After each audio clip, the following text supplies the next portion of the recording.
You know that feeling, right? You're staring at a huge goal and it just feels impossible. We chalked it up to luck or talent or just being in the right place at the right time. But what if I told you that success isn't like winning the lottery? What if it's more like a formula you can actually solve? So let me ask you, do you really need luck to win? What if the most successful people out there aren't any luckier than you?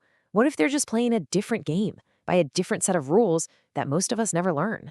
Well, it turns out the answer is no. You don't need luck. Not at all. What you do need is to understand the math behind winning. And today, we're going to break down that exact formula, step by step. Here's the game plan. We're going to walk through 6 powerful ideas that will totally change how you approach your goals. We'll start with a little secret from the casino floor. We'll bust a huge myth about failure, and we'll see why focusing on the process, not the prize, is everything. Trust me, by the end of this, you'll see exactly how to make your success a mathematical certainty. Okay, first up, this is probably the most important mental shift you can possibly make. You've got to stop seeing your goals as a game of persuasion and start seeing them as a game of pure statistics. Think of it like a roulette wheel. So what's with this number, 37.5%?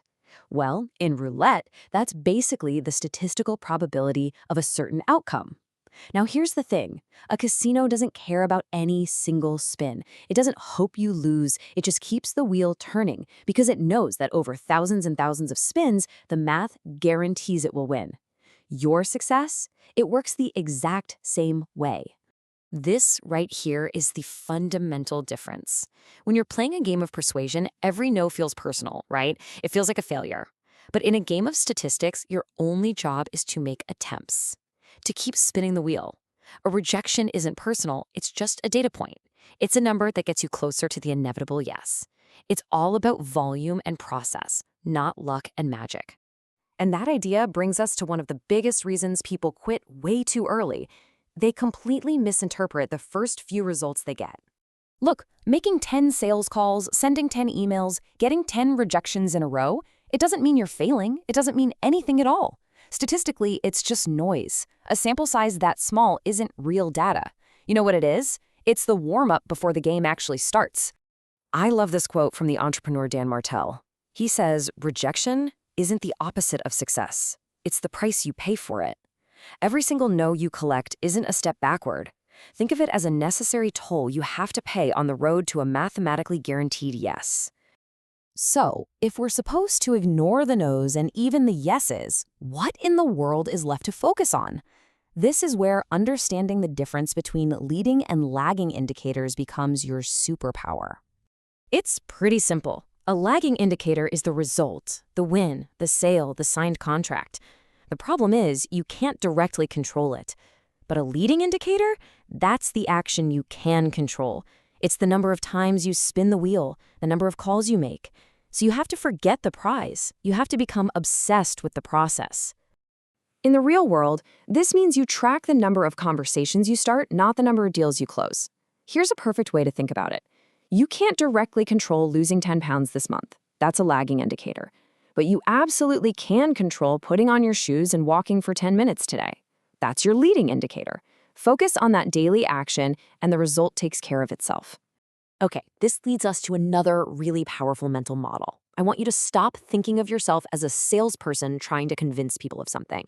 Instead, I want you to think of yourself as a gold miner, just sorting through dirt to find the gold that's already there. As the sales expert Brandon Mulrennan puts it, you are not in the business of persuasion. You are in the business of sorting. You're not trying to change anyone's mind. You're just looking for the people who are already on your side. The best way to picture this is with a gumball machine. Imagine it's packed with red gumballs. Those are your no's. But hidden inside are just a few blue ones, your yeses. Now your job is not to stand there and try to convince a red gumball to turn blue. That's impossible. Your only job is to put a quarter in and crank the wheel, over and over, sorting through the reds until a blue one eventually inevitably drops out. But wait a minute, cranking the wheel all day long? That sounds completely exhausting, right? A surefire way to burn out. Well, the key isn't to work endlessly. It's to work with incredible focus, but in short, dedicated blocks of time. This all comes down to a concept called Parkinson's law. Basically, work will always expand to fill whatever time you give it. If you give yourself 8 hours to do something, it'll take 8 hours. But if you give yourself a focused, high-pressure 90 minutes, you'll create an intensity that forces you to be incredibly efficient. So here's the system. It's super simple. You set a timer, let's say for 90 minutes. During that block of time, your only mission is to perform your leading indicator, make the calls, send the pitches, crank that gumball machine. And here's the most important rule. During that time, you are absolutely forbidden from checking results. No looking at replies, no tracking outcomes, you just spin. When the timer goes off, you stop. You've won the day just by completing the process. This turns work into a series of focused sprints, not a draining marathon, and that makes being consistent way, way easier. And this is where it all comes together.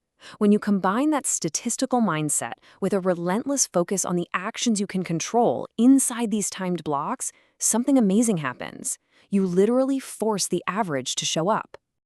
After tracking thousands upon thousands of these prospecting conversations, Brandon Mullerman found that the average opportunity rate is about 10%. That means for every 100 conversations, there are roughly 10 blue gumballs just waiting to be found. Sure, you might get 20 no's in a row, but over a large enough sample size, that 10% average has to appear. The math demands it. And that's the ultimate payoff. It's your consistency that forces the win. By relentlessly, systematically spinning the wheel, you're no longer hoping for success. You're creating a statistical certainty. It completely stops being about luck, and it just becomes simple, predictable math. So, what's the big takeaway here? It's time to stop chasing luck. It's time to start focusing on the volume of spins that makes your victory a statistical inevitability.